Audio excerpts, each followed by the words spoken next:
This microphone feels a little too much. That's okay. All right, good to see all of your bright faces back here after such a long summer of not seeing anyone at all. So, welcome back. Quick question to start us off with. What's one fun thing you did over the summer? Chill. Anyone else? Someone went to the lake. Someone went to the ocean. Thanks for this picture, by the way. Esther, what did you do over the summer? I choked an ostrich. You choked an ostrich. And that goes under this category, fun thing, right? Okay. Interesting. Mike, what did you do over the summer? San Diego. There you go. That's always, tried and true method of fun. Great. Now, here's another sort of follow-up question that might not pertain to what you did this summer. But what brings you joy? Fun. Chilling. From this side of the crowd. What brings you joy? Now, if you're a person who likes to receive things, and say you wake up one day and you look out the window, and you get one or two of these options, that might bring you some joy, right? Christmas Day, you run out, there's presents under the tree, you're like, wow, so happy. Or if someone's like, hey, you just got a brand new Tesla, it's yours, you can have it. That might put a little smile on your face, right? For some people, it might be a vacation, going to the ocean, going to the lake, choking out ostriches.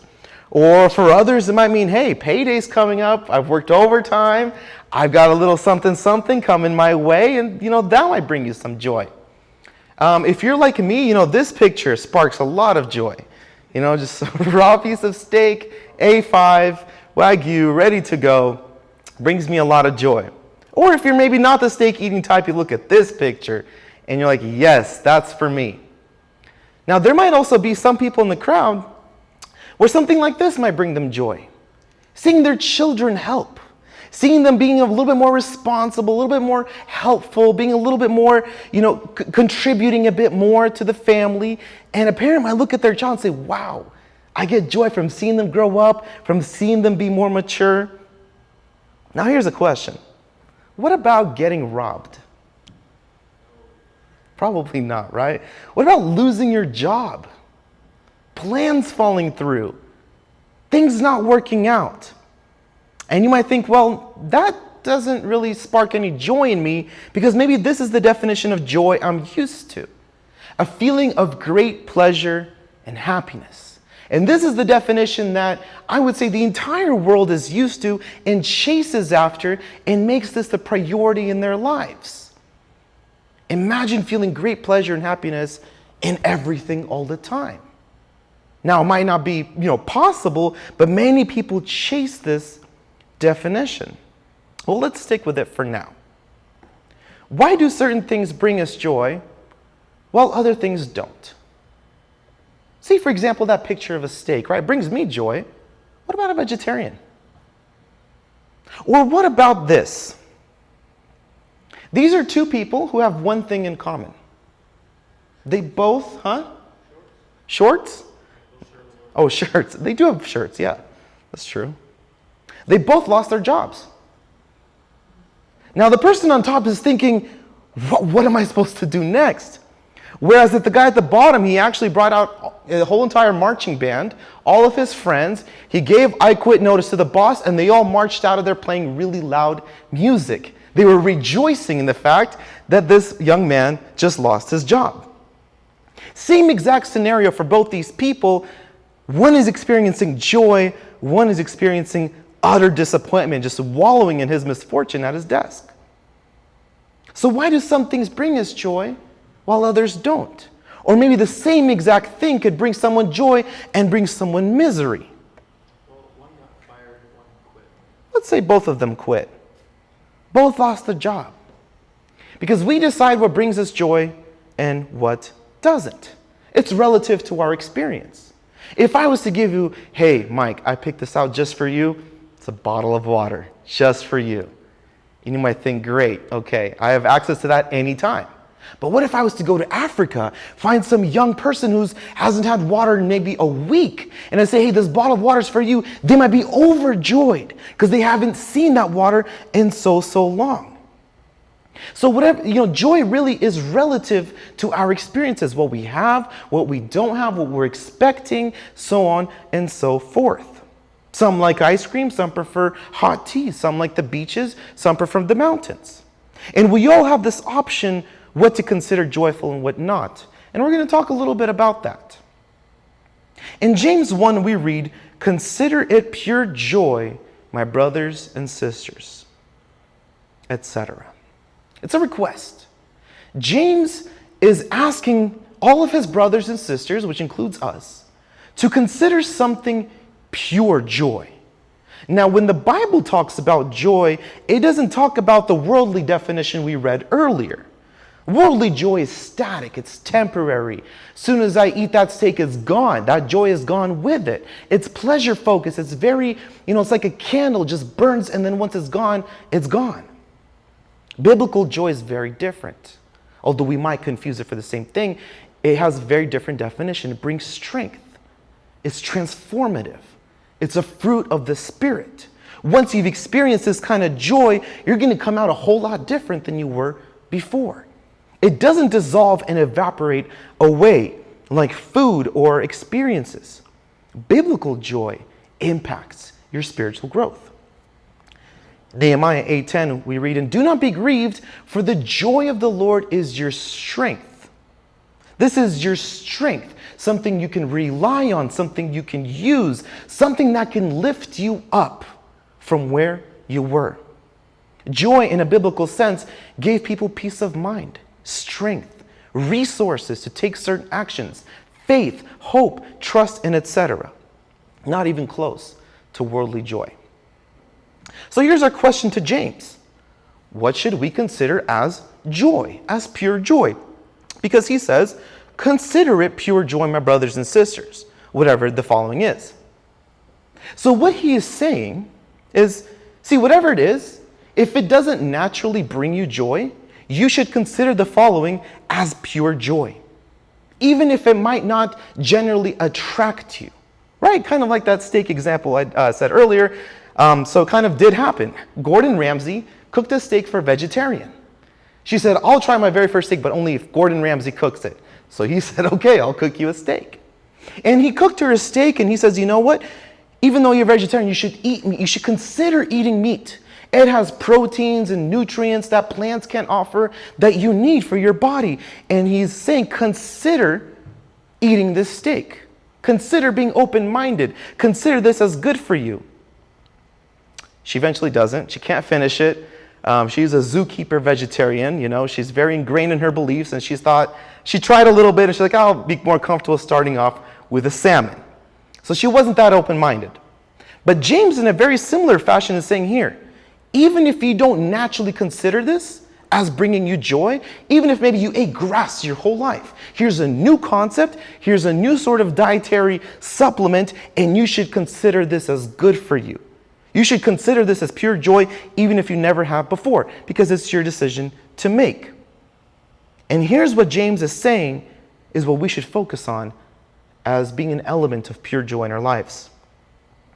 Consider it pure joy, my brothers and sisters, whenever you face trials of many kinds. Not whenever you receive gifts of many varieties or eat certain kinds of foods. It's whenever you face trials of many kinds.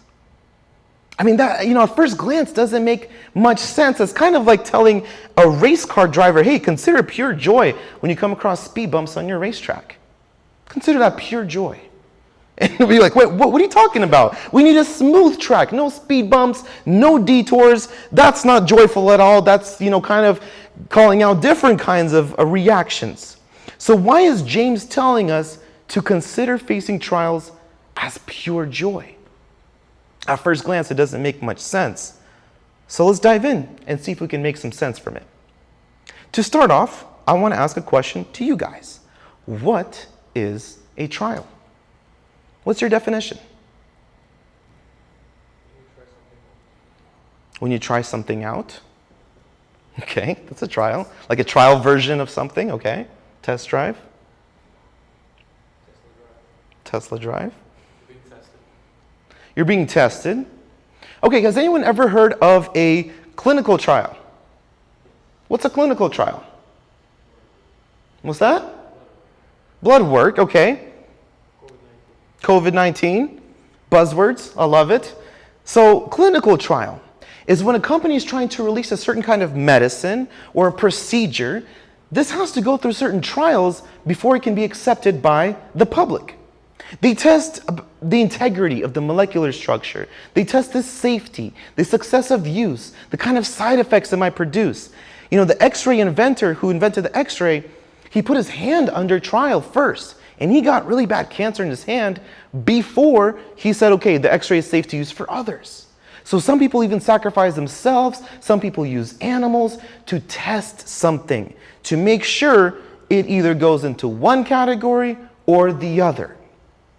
And the way they do this is in many different ways, but no matter what, any medicine, any procedure, anything new that gets brought out first goes through these clinical trials. What's another trial we're familiar with? Probably this kind of trial, right? A criminal trial. Much like medicine needs to pass through trials to see if it's good for society, people sometimes have to go through a similar trial to see if they're good for society or not so good for society, if they're free to walk or free to be locked up in prison. So we know that even in our life here on earth, we understand and we see this concept of trials being used in order to determine something. In order to determine whether something passes or fails a certain standard. So what kind of trials is James talking about in this passage? Because he says, rejoice when you come across all kinds of trials, right? So what does this mean? That if I'm contesting a speeding ticket at court, I should come with a smile on my face, right? Because here, I'm coming to a trial, I should rejoice. No, so let's find out what kind of trials he means. Peter chimes in on the subject as well by describing it as the following. Beloved, do not be surprised at the fiery trial when it comes upon you to test you as though something strange were to happen to you, were happening to you. So Peter is saying, here's a little attribute to a trial that maybe you haven't considered before. It's fiery and it's predictable. It shouldn't come as a surprise to anyone. In fact, we should expect it. And not only that, we should consider going through them as pure joy. See, that helps us define trials a little bit better. So what is a trial? Is it a criminal trial? Is it a clinical trial? Let's find out. Consider it pure joy, my brothers and sisters, whenever you face trials of many kinds, because you know that the testing of your faith produces perseverance. Trials, in the sense of what James is talking about, is a spiritual test of faith. It's a spiritual process that your faith is subjected to see if it passes or fails. Peter again helps us see what these trials are like. These trials will show that your faith is genuine. More precious than gold that perishes, though it is tested by fire, may be found to result in praise and glory and honor at the revelation of Jesus Christ. So these trials of all kinds are tests. Tests that are designed to check our faith and see if it's genuine or not. I kind of look at it as a faithometer, right? Help us determine where exactly does our faith lie on the spectrum. Is it sort of on the, non-existent side or on the massive, mustard seed size? Where are we at with our faith? But again, even when we're going through this, when we're subjecting our car to diagnostics or where we're having somebody test the air pressure in our house, why must we consider that as pure joy? So imagine you're in school. Russ, what was your favorite subject in school? English. History. So imagine you're in school. It's history. Russian history. And you know the final exam is coming. And you know it's a fiery test. It's either pass and move on to English or fail and flunk and take Russian all over again. And you know that today's the final exam. But here's another thing. You spent the last couple of weeks studying with the teacher. She showed you the test. She went over the study guide with you, and you know everything that's on there. How are you showing up to the test? Fairly confident, right? Sunglasses on. And then, yeah, all I need is 5 minutes and I'm done. I'm 150% ready. Now, say you're a student who's ditched half the class, forgot that there was even a test today, and you come and you see everyone's taking out their pencils and writing furiously, and you're like, whoa, what's going on? Well, that person might not consider that test a pure joy. In fact, he might start getting a little nervous, a little sweaty, and might be clearing the schedule for the rest of the summer because he's going to have to be coming back to school. So here's a very similar scenario. 2 different outcomes, 1 test. Blessed is the one who perseveres under trial, because having stood the test, that person will receive the crown of life that the Lord has promised to those who love him. Blessed is the one who perseveres, or in other words, passes the trial.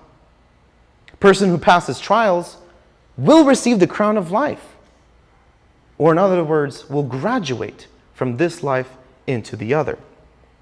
Now that's quite the reward, right? It's not like, hey, you're just graduating to another grade or you're passing the class. You're receiving a crown. It's almost like, hey, I'll give you a question. If you answer this question right, I'll give you $1 billion, for example. Now you might look at that and say, well, hey, there's nothing wrong here. There's nothing to be sad about, nothing to be depressed about. That's great. That's an opportunity. I can win $1 billion. That's quite the reward. But however, see, some people don't approach tests in that manner, the ones who aren't prepared, for example, right? How come we have to be tested? How come is it that we are put on this earth and we're not just perfect from the get-go? We have to go through a test. He chose to give us birth through the word of truth, that we might be a kind of first fruits of all that he created. You know, just like medicine, when first created, needs to go through clinical trials to see if there's a pass or fail. God made us a new creation, and now we must go through these new trials to see if we're worthy of that crown of life. Much like in school, a student must pass or fail, a defendant must pass or fail in a criminal court, and our faith similarly is being tested to see if it passes or fails for that crown of life. But again, if I was to come to you with a question, answer this question right, you win $1 billion. How many of you would start crying? Probably none. But yet there's some people, when they face these trials of many kinds, don't consider them as pure joy. How can it be that sometimes when we come across these trials, we consider them as pure sorrow instead of pure joy? Because that does happen. People come to class and you can tell by their eyes, by their faces, hey, they're not ready. They're not having a good time. And I think that there's 2 reasons why this might happen. When James says, hey, consider this instance pure joy, we come across this instance and we don't consider pure joy. And there might be 2 reasons for that kind of outcome. We can either confuse trials with temptations, mistake one for the other, or we didn't prepare our faith to be tested. So let's start off from this first perspective. We sometimes might confuse trials with temptations. Well, what's a temptation?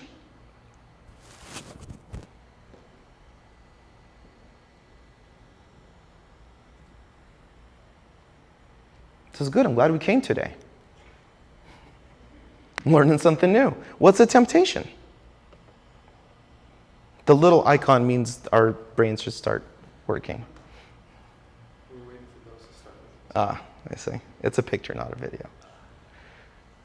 So, a trial, what is a test? Your faith, right? So let's put it like if you put a little tester in, or say for example a thermometer. You're cooking up turkey, it's Thanksgiving, and you take your thermometer, you're like, okay, I want to check to see how flavorful it is.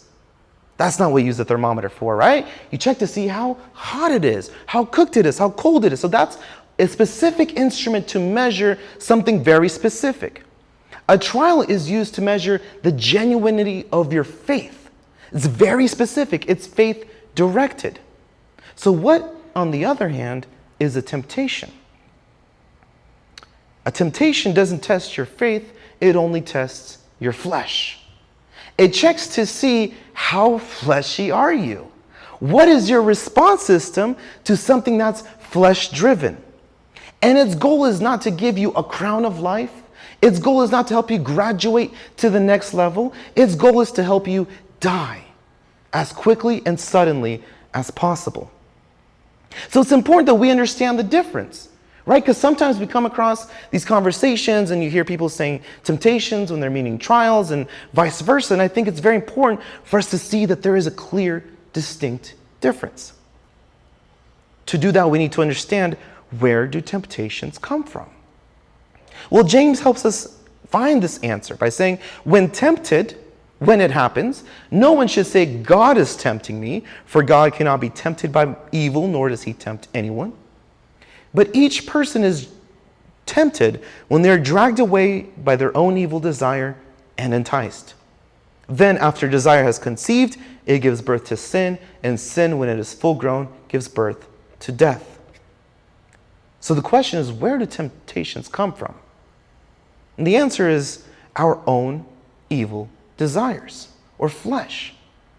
But here's how Christians sometimes come across this passage.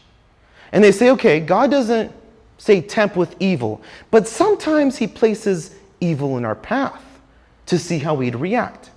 It kind of reminds me of this story. I was watching this documentary a long time ago about Alaska. How everyone is really bored in Alaska, including the police and park rangers. They have nothing to do. And so they're thinking, can we generate some revenue? So the park rangers have this great idea. Hey, we're going to come up with a fake deer. We're going to place it in the wilderness right near the road. And if people stop to, shoot it across the road, that's a fine. That's a penalty. We can ticket them, make some money. So you see them, they just, have this fake deer, road on this side, deer on the other end. Some people drive through while some people stop. Hey, there's a deer. They pull over, grab their rifle, because everyone's packing in Alaska, to shoot the deer. And as soon as they do, park ranger comes out, they all laugh, have a good time, but the guy leaves with a ticket. So that was their whole mission, to come out there, tempt people, specifically hunters, entice them, and then penalize them with a punishment. And sometimes people think God works the same way. But God is not an undercover cop looking to bust you. He doesn't use evil. Someone else does. Be sober-minded, be watchful. Your adversary, the devil, prowls around like a roaring lion, seeking someone to devour. The devil can use our desires against us and cause us to sin. In that case, it was a third party, right? Rangers came, placed a fake deer. But what if it wasn't? What if it was a real deer? And you're a hunter, you're driving by and you're thinking, hey, there's a deer, I have a rifle. I know I can't shoot over the road, it's illegal, but no one's watching. And that temptation's coming from within. No one stirred you, no one made you, no one's enticing you to cause that act, but the devil can use our own desires against us. These temptations are a test of flesh, and they will always, as James said, lead you down the path to death. And you should not consider that pure joy at all. If you're coming across temptations, you should be very wary, and maybe you should flee in the other direction. Right? It says, flee from immorality. Resist the devil, and he will flee from you. Do not wallow and say, wow, what a great time. I'm facing all these temptations, and I'm so strong.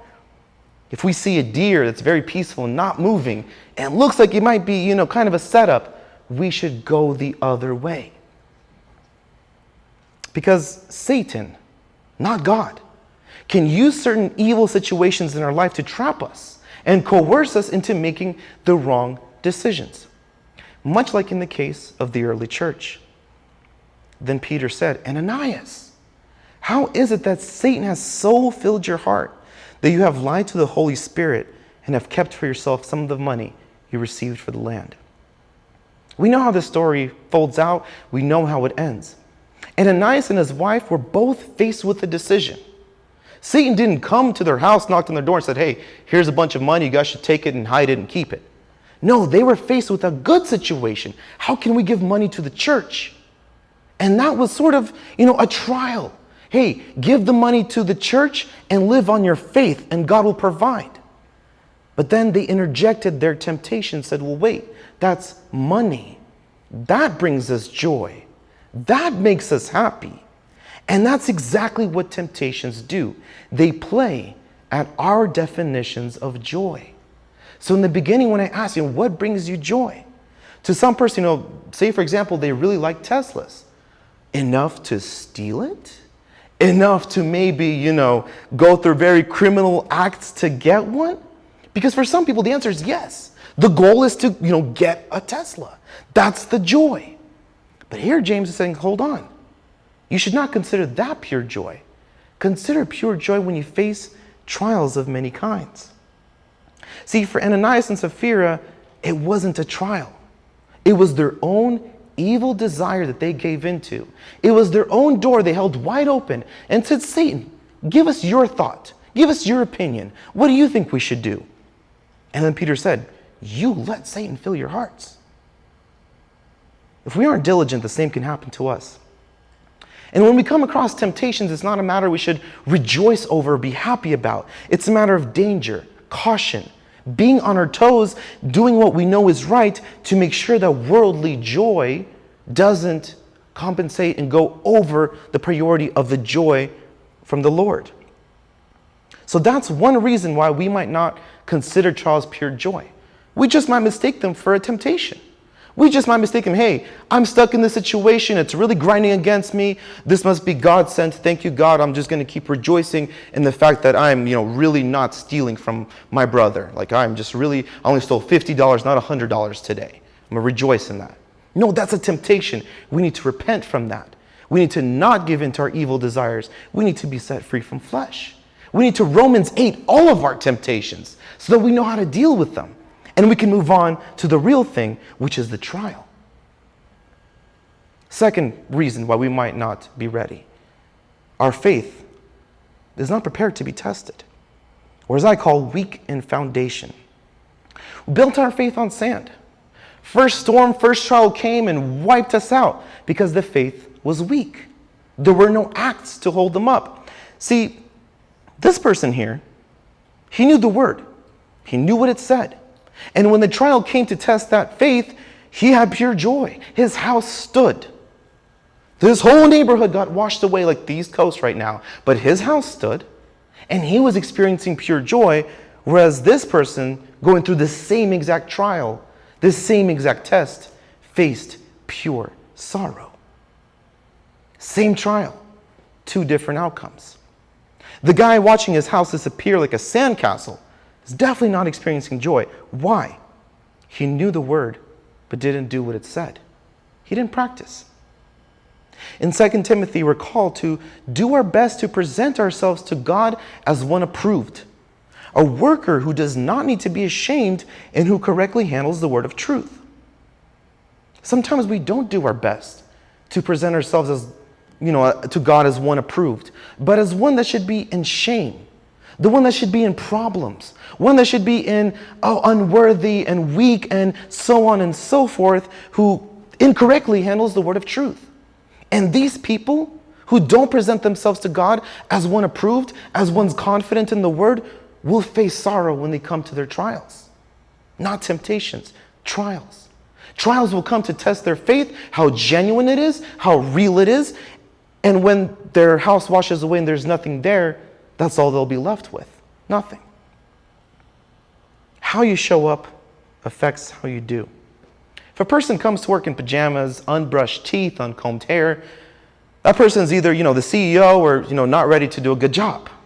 That person's probably inadequate to work. But if a person comes, dressed to the nines, on time, ready to go, high energy, that person's ready to do some quality work. How we show up to God, how we show up in our lives affects how we literally do. There's this really funny series going around about a guy. He goes to the mall. He has a little phone camera and a little diamond tester. And he goes to random people and couples and says, hey, you got some bling on you. Can I check to see if it's real? And some people are like, no, you can't check to see if it's real. And I was like, yeah, no problem. And it's very interesting to see the levels of confidence. Like, oh yeah, my girlfriend got this for me. Of course it's real. And she's standing right there and he tests like, are you sure about that? It's not really real.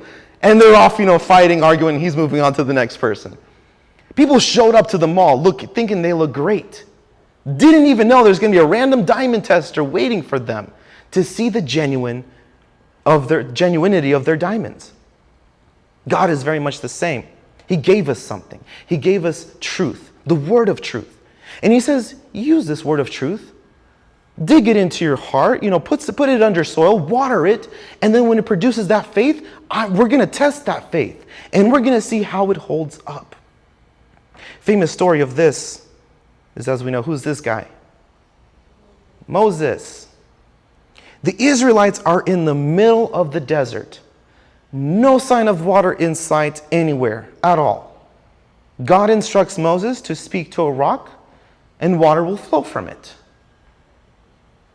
But what happens next? Moses rebukes the Israelites, right? Says, you rebels, what does it take for you guys? And then he hits the rock twice and water flows from it. We remember this story, right? What was Moses' sin? Some say he hit the rock.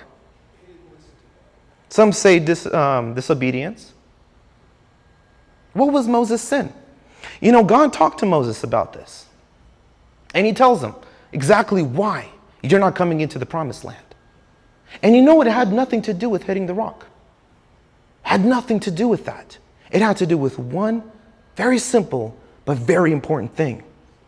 And the Lord said to Moses and Aaron, because you did not believe in me to uphold me as holy in the eyes of the people of Israel, therefore you shall not bring this assembly into the land that I've given them. What is a trial test? Faith. When you come across a trial, your faith will be tested.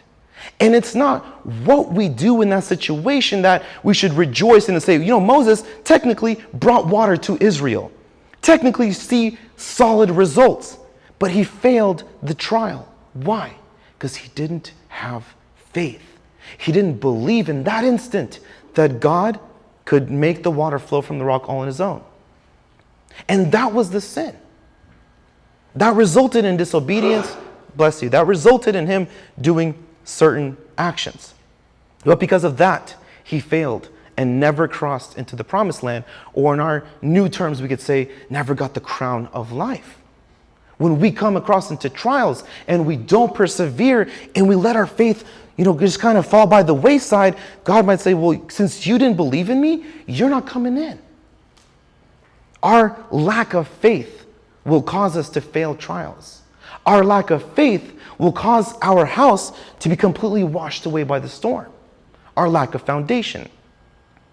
When it comes to temptations, it's a different story. Our desires, our own personal affections, our own personal wants and needs and this is why Jesus says, deny yourself, because the more of you there are, the more temptations you're going to come across.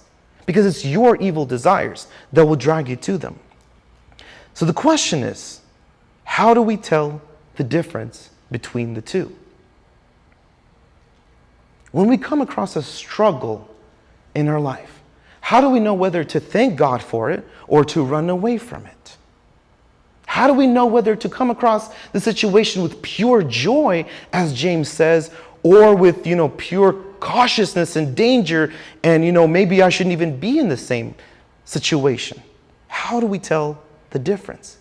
Because as we see, it's important to tell the difference. They both are doing very different things. And I've laid it out like this. Is the situation calling out a fleshy reaction? Is the situation calling you to be angry, to do something by human logic? Is the situation calling you to do something that you desire, that is something that's coming in from the you part, not from the Spirit, not from God, not from faith, but from you? And is the situation calling out that kind of reaction? That's a temptation you should flee. If it's calling on your evil desires, you do not need to pray God for thank you to bringing you this, awesome temptation for you to rejoice. You need to run. Is the situation calling out for an act of faith? Is the situation making you weigh in your mind the difference between going God's way or going my way? Trying to do what the word says or trying to do how I feel? See, Moses was angry at Israel. He didn't just wake up and had a great day, great cup of coffee, sun's shining just right, and he decided to go hit the rock. No, he was angry. He was emotionally involved. He was rebuking Israel, and that's why he reacted the way he did. He gave in to his own temptation. But that moment was a trial, calling him to use his faith in that exact specific situation. And because he didn't, that's why he didn't enter the promised land. God says, you didn't believe in me. What's the goal of the circumstances driving against us right now? Many of us are going through many different things. But it's important to tell the difference. Did I bring myself into this with my own temptations, my own desires, my own wants? Or is my faith, my knowledge, my level, my spirituality being tested so that I can persevere and grow an extra level? How can we consider facing trials as pure joy? And the answer is quite simple on face value, but requires a lot of work underneath. By being prepared. When David came to Goliath, we don't hear stories of him just, shivering, cold sweat, like, I don't know if I can do it. He came confidently. It's like, I'm going to step on you, Goliath. You're going to be nothing. You're going to be food for the birds. Why did David talk in such a confident manner? Because he knew a trial was coming and he knew what the result of that trial will be. He knew he would pass. He knew the Lord was on his side. Why did he know that? Because he knew his faith. He knew he believed in God. He knew the God he believed in. He's seen God work in his life from when he was a child, from when he was, destroying lions and bears. He saw God work. And when he came across a trial, he wasn't scared. He wasn't nervous. He wasn't crying, trying to run away. He faced it boldly. And he knew after he killed Goliath, I guarantee you he was rejoicing. Not just from killing Goliath, but from the fact that his faith probably got like a huge level up. He spiritually got really advanced in that day. He saw God work. And that brought him and all of Israel much joy. But sometimes, we show up to these tests and we're not 100% ready. We came to school, we came to class, we heard it all, we heard the word, but then it's like as soon as we come to the test, all flies out of our head, right? Because why? Maybe we didn't pay attention. Maybe we skipped out on the homework. How did David get to that level? How did he get to the level of that super crazy confidence where nothing could shake him and he knew the outcome of his upcoming trial? Same chapter, James 1. My dear brothers and sisters, take note of this. Everyone should be quick to listen, slow to speak, and slow to become angry. Because human anger does not produce the righteousness that God desires. How often do we come across trials and our immediate reaction is anger, confusion, mad? How dare they? I don't deserve this. Why is this happening? And we come across with such an emotional approach, and that immediately derails off from trial to temptation. Because now we're doing what our own desires are guiding us towards. And that's why James says, don't go to anger. That shouldn't be your first reaction. That's already first wrong move. You're done. You're out of the game. That does not produce the righteousness that God desires. Therefore, get rid of all moral filth and evil that is so prevalent and humbly accept the word planted in you, which can save you. Moses had a word from God that said, speak to the rock and it will yield water. He had that word. Moses denied that word. He did not merely listen to the word and he did not do what it said. And God said, see, you didn't believe in me, you're not coming in. He says the same to us. Do not merely listen to the word and so deceive yourselves. Do what it says.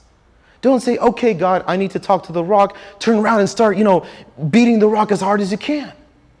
But that's what we sometimes do in life. We come to church and we get, fulfilled with this words of encouragement and strength. And, we hear this message, okay, guys, go conquer. Let's come back next week and see where everyone's at. We come back and we're like, So many battles were lost. I don't know how, why, the devil's so powerful, and so on and so forth.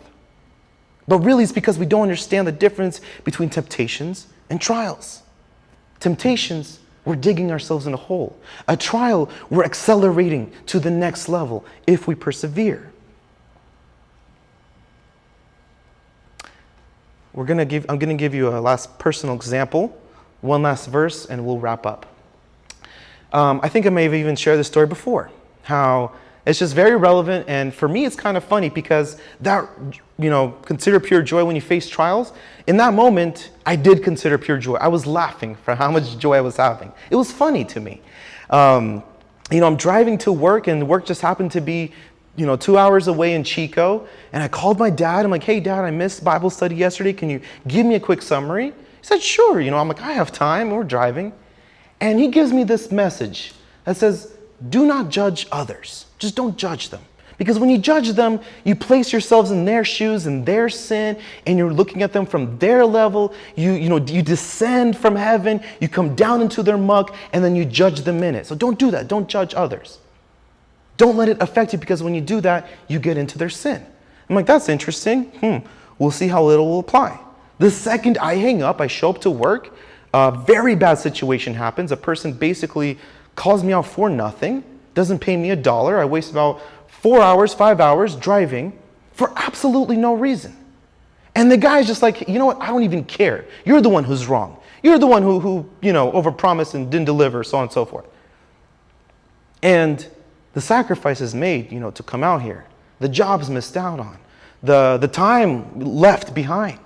And all this weighing in my mind, like, well, what just happened? Like, I came all the way out here, I'm all prepared, and they're basically kicking me out saying, no, we don't need you anymore. Go drive back home. And I'm getting back into my car, processing, thinking, what just happened? And then I just start laughing. I'm like, wait, this is a trial. I need to not judge that client, not judge the situation. They were very bad to me, very rude to me, never came across the situation in my life. But right now, I need to use the word that I just heard. I don't need to just listen to the word and deceive myself. I needed to do what it said. So I'm driving home and I'm laughing to myself. I'm rejoicing. My God, that's awesome. I didn't even have to wait. I learned something, passed the test, next, moving on. And it was really, really great. So that's where that joy comes in. Rejoice in these trials of faith, because by persevering, you'll obtain the crown of life. You have something waiting for you if you pass through. You're not going to rejoice because, I'm going to suffer now. You're like a sadist, like, this pain makes me happy. No. That joy, that happiness comes from the fact that if we persevere, our faith gets kicked up a notch. Our spirituality grows, and we are going to be receiving a crown of life. Peter again wraps up this topic nicely. But rejoice insofar as you share Christ's suffering, that you may also rejoice and be glad when his glory is revealed. Christ went through trials of his faith as well. Christ went through sufferings in his name as well. And he said, what I went through, you'll go through even more. For my name, for my sake. And if you go through that, don't be sad.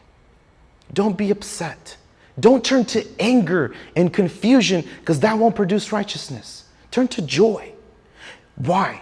Because if you suffer in this trial and you persevere, you'll not only get a kick up in your spirituality, you'll also receive crown of life at the very end. And in that knowledge, rejoice, because the world can't offer you that. In the beginning, I asked, what brings you joy? Choking out an ostrich, or, going to San Diego, or, having these sort of things that make us happy. We like it. But as soon as that moment's over, it's done. It's not bringing us joy anymore. The fact that I went to Puerto Rico for my honeymoon does not affect me today whatsoever. But the fact that I'm destined for the crown of life, that can give me joy on a daily basis.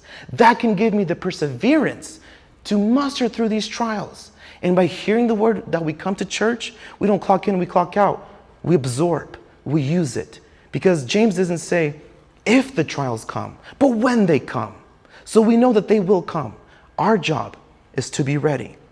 The question is, how can we consider facing trials as pure joy?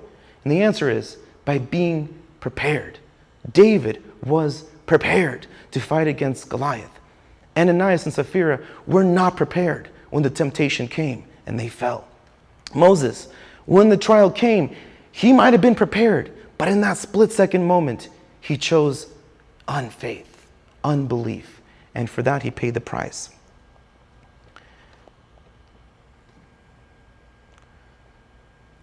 That you may also rejoice and be glad when his glory is revealed. Christ's glory will be revealed again. And if we go through the temptations and we look at him and say, that's a temptation, not a trial, I'm going the other way, and we come across a trial and say, wow, that's testing my faith. I know what to do. I have the word. I know how to approach this. I'm going to rejoice because I'm going to pass this. And then I'll pass the next one. And at the end of all that, God's waiting for me with a crown fit right for my head. So let's stock up on the word. Let's stock up on new knowledge and let's wait. James doesn't say if. He says when they come. Wait until the trials come. Be prepared. Be ready for it. Thinking, okay, I learned this new word. Maybe the trial comes today. Get ready. You want to be ready, right? Storm is coming. You don't want to be the only one caught without an umbrella. And when the trials come, let's be prepared and ready to persevere. Maybe a little pressure. Maybe a bit of fleshy suffering. Maybe a little bit of ourselves that we'll have to deny. Maybe. But at the end of it all, let's consider these spiritual tests of faith as pure joy. Because we know they're not temptations from Satan, but we know they're opportunities for us to prove our faith as genuine, as real, and to show ourselves as worthy receivers of the crown of life. Amen? Amen.